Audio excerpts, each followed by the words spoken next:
आगे बढ़ते हैं। अब जरा सोचिए, किसी लड़की की संदिग्ध हालात में मौत हो जाए, परिजन न्याय के लिए आवाज उठा रहे हो, पूरा तंत्र ये पता लगाने में जुटा हो कि आखिर बच्ची की मौत कैसे हुई। ऐसे में अगर लड़की के घर में धमकी भरी चिट्ठी भेजी जाए, अब सब के सब मारे जाएंगे, तो आप क्या कहेंगे? इतना ही नहीं, जिस अस्पताल में लड़की की मौत हुई वहां से रिपोर्ट आए कि उसे नींद के इंजेक्शन दिए गए, उसकी प्रेगनेंसी टेस्ट कराए गए। यह पटना के नीट छात्रा की मौत मामले में खुलासा हुआ है। खुलासा नंबर 1, ये धमकी भरी चिट्ठी को देखिए। क्या लिखा है? ज्यादा ना बन, सब मारा जाएगा, सबके जान जाएंगे। यहां पहली लाइन में भोजपुरी भाषा का पुट लिखा है, ज्यादा ना बन मतलब ज्यादा मत बनो, मतलब ज्यादा मत उड़ो।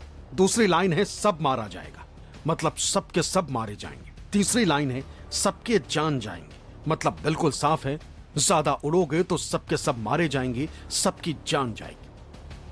अब जरा सोचिए, जिसकी परिवार की बच्ची के संदिग्ध हालात में मौत हुई हो, परिवार को हत्या का शक है और परिवार को ऐसी चिट्ठी घर पर भेजी जाए तो फिर इसे क्या कहेंगे? अब आप सोच रहे होंगे कि यह तो एक पन्ना है, घर में आया कैसे? दरअसल परिवार का आरोप है कि बाइक पर 2 अज्ञात आए, इस चिट्ठी को छोटे से ईंट में लपेटा और घर में फेंक कर फरार हो गए। पुलिस को इसकी जानकारी दे दी गई। परिवार वालों की हिफाजत के लिए पुलिस भी तैनात है। उसके बाद ऐसी धमकी मिल रही है। क्या ये इस बात का पुख्ता प्रमाण नहीं है कि कहीं ना कहीं लड़की की मौत से कोई ना कोई रसूखदार जुड़ा हुआ है, जो इतनी हिमाकत करता है? इतना ही नहीं, ऐसा नहीं है कि ऐसी धमकी भरी चिट्ठी पहली बार परिवार को मिली। ये देखिए, ये दूसरी चिट्ठी। न मानोगे, बेटी गई, बेटा भी मरेगा 2 दिन में। मतलब नहीं मानोगे, बेटी तो चली गई, 2 दिन में बेटा भी मरेगा। ये क्या हो रहा है? कौन भेज रहा था धमकी से भरी ये चिट्ठी? अब परिवार के वकील ने खुलासा किया है कि लड़की को बेहोशी की हालत में प्रभात मेमोरियल अस्पताल पटना ने नींद की 1-2 नहीं 13 इंजेक्शन दिए। वकील सवाल उठा रहे हैं कि जो लड़की पहले से बेहोशी की हालत में अस्पताल लाई जाती है, फिर बेहोश लड़की को नींद के इंजेक्शन क्यों लगाए गए? 6 जनवरी 2026 को 7:46 पे प्रभात हॉस्पिटल यह रिपोर्ट बनाता है कि बच्ची ने नशे की काफ़ी ज़्यादा गोलियां खा रखी है, जिस कारण से वो बेहोश है। तो प्रभात हॉस्पिटल का पहला काम यह था कि नशे की गोलियां जो खाई है, यूरिन टॉक्सिसिटी का जांच करता। प्रभात हॉस्पिटल ने 2 दिनों तक यूरिन टॉक्सिसिटी का जांच नहीं किया और इन 6 तारीख से लेके 8 तारीख के बीच में नशे की लगातार आगे इंजेक्शन दिया जाता रहा उस बच्ची को। और इंजेक्शन नशे का देने के बाद यूरिन टॉक्सिसिटी का जांच किया गया। अब मान लीजिए कि आपने नशे की इंजेक्शन उसे दे ही दिया है और उसके बाद आप यूरिन टॉक्सिसिटी करेंगे तो रिजल्ट पॉजिटिव आएगा ही आएगा। अब इसके आगे वकील ने जो कहा वो तो पैरों तले जमीन खिसकने वाली बात है। वकील का दावा है कि प्रभात मेमोरियल अस्पताल ने लड़की के प्रेगनेंसी टेस्ट करवाए। क्यों करवाए? अगर करवाए तो क्या परिवार वालों से इसकी इजाजत ली? एक बच्ची जो अचेतावस्था में बेहोशी की हालत में हॉस्पिटल में इलाज के लिए लाया जाता है, उस बच्ची का प्रेगनेंसी टेस्ट किया जाता है। यह काफ़ी शर्मनाक, काफ़ी दुखद। आखिर उस बच्ची का प्रेगनेंसी टेस्ट क्यों किया गया? इस बात का जवाब दे प्रभात हॉस्पिटल कि उस बच्ची का प्रेगनेंसी टेस्ट किसकी इजाजत से और क्यों किया गया, क्या आवश्यकता थी? जांच के लिए सीबीआई की टीम शंभू गर्ल्स हॉस्टल से लेकर लड़की की गांव तक गई। वहां से कुछ सबूत इकट्ठा किए। पटना के चित्रगुप्त थाने के 4 पुलिसकर्मियों से पूछताछ भी की गई। चित्रगुप्त नगर थाने के निलंबित थाना प्रभारी रोशनी कुमारी को भी पूछताछ के लिए नोटिस दिया गया। वकील वही कह रहे हैं जो घर वाले आरोप लगा रहे हैं कि बच्ची की मौत के पीछे राज है।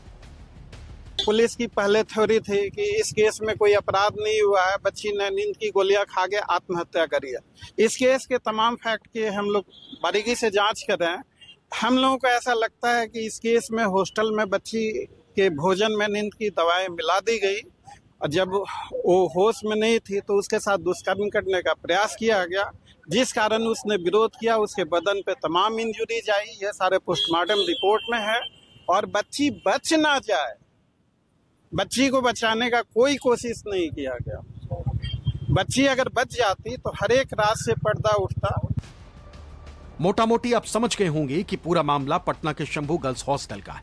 अब लड़की की मौत क्यों सवालों के घेरे में है, इसे समझने के लिए आपको शुरू से एक बार फिर बता देते हैं। पटना के चित्रगुप्त इलाके का यह शंभू गर्ल्स हॉस्टल है। जहानाबाद की एक लड़की इस हॉस्टल में रहकर नीट की तैयारी कर रही है। 5 मंजिला इस गर्ल्स हॉस्टल के 3 फ्लोर पर हॉस्टल है, 4थे फ्लोर पर कैंटीन है और 5वें फ्लोर पर बिल्डिंग का मालिक रहता है।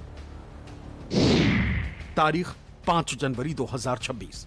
लड़की अपने गांव से दोपहर 3:30 बजे हॉस्टल पहुंची। शाम 6 बजे अपने हॉस्टल से निकलती है, पास के दुकान से कुछ सामान खरीदकर हॉस्टल के अंदर चली जाती है।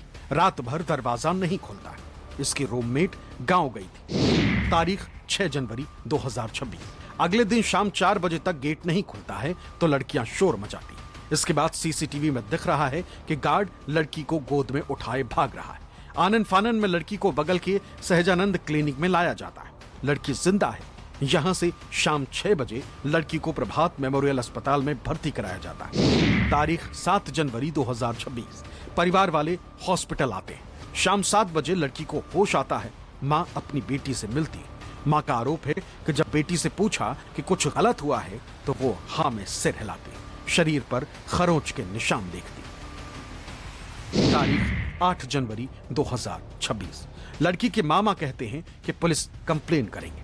तारीख 9 जनवरी 2026। शंभू हॉस्टल के मालकिन नीलम अग्रवाल अस्पताल पहुंचती।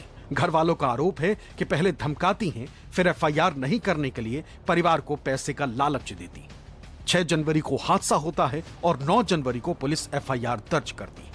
इसी दिन एफएसएल की टीम हॉस्टल जाती है, लेकिन आरोप है कि जिस कमरे में हादसा हुआ उसे एफएसएल की टीम पहुंचने से पहले धो पोंछ कर साफ कर दिया जाता है। चित्रगुप्त नगर थाने की थाना प्रभारी अस्पताल पहुंचती। घर वाले लड़की के साथ गलत होने का अंदेशा जताते हैं। पुलिस हॉस्टल के मालकिन नीलम अग्रवाल को पकड़कर थाना लाती। पुलिस का बयान है कि हॉस्टल के कमरे से नींद की गोली मिली है, जिसे एफएसएल टीम को दे दिया गया। तारीख 10 जनवरी 2026। पटना के एएसपी बयान देते हैं कि मामला दुष्कर्म का नहीं, दवाइयों के ओवरडोज का मामला है। लड़की डिप्रेशन में। मृतिका है, उनका जो फोन हम लोग को मिला था, फोन में बताया, जब हम लोगों ने सर्च हिस्ट्री देखा तो सर्च हिस्ट्री से ये दिखता है कि वो कुछ दिन पहले से सर्च कर रही थी कि नींद की दवाई से सुसाइड से संबंधित वो सर्च कर रही थी। उसमें साइनाइड वगैरह का भी इसमें ज़्यादा सर्च किया गया था। इसके अतिरिक्त जब उनका इलाज चल रहा था तो उनके यूरिन टेस्ट भी कराया गया था। यूरिन टेस्ट में भी नींद की दवा का होने की पुष्टि हुई है। इसके अतिरिक्त जो अन्य मामले हैं, जैसे वहाँ पे हम लोग सीसीटीवी फुटेज था, वो सब का भी अवलोकन किए। तो अभी तक में इस पूरे घटनाक्रम में अभी तक जो आरोप लगाया जा रहा था कि सेक्सुअल असॉल्ट का, उसकी कोई पुष्टि नहीं हुई है। 10 जनवरी को ही परिवार वाले लड़की को मेदांता अस्पताल में भर्ती कराते। तारीख 11 जनवरी 2026। सुबह 11 बजे लड़की की मौत हो जाती। वजह मल्टी ऑर्गन फेल्योर बताया जाता है। तारीख 12 जनवरी 2026। मेडिकल बोर्ड की देखरेख में लड़की का पोस्टमार्टम होता है। तारीख 13 जनवरी। ASP Kartikeya Sharma press conference कर कहते हैं कि प्राइवेट पार्ट पर चोट के निशान नहीं, फिर भी पोस्टमार्टम रिपोर्ट का इंतजार करेंगे। जो डॉक्टर का रिपोर्ट है, जो डॉक्टर के द्वारा स्टेटमेंट दिया गया है, इसमें किसी भी तरह का सेक्सुअल अब्यूज की बात नहीं आई अभी तक। पोस्टमार्टम रिपोर्ट अभी नहीं मिला है। पोस्टमार्टम रिपोर्ट आने के बाद इस चीज़ पे पूर्ण विराम लगेगा। परंतु जो अभी तक का प्राइमा फेसी है, डॉक्टर का रिपोर्ट, डॉक्टर के जो जांच कराए गए हैं, जो डॉक्टर का प्रिस्क्रिप्शन वगैरह है, विभिन्न डॉक्टरों के यहाँ पे जांच हुआ है, कहीं पे भी इस तरह की बात नहीं आई। आप पटना के एसएसपी हैं, आपकी जिम्मेदारी पूरे पटना की है। आप कैसे प्राइवेट अस्पताल के डॉक्टर के स्टेटमेंट में आपने कैसे पीसी कर दिया और पूरे बिहार को कैसे बताने की कोशिश की कि उस बच्चे के साथ कुछ नहीं हुआ है? कैसे आप पटना के एसएसपी हैं?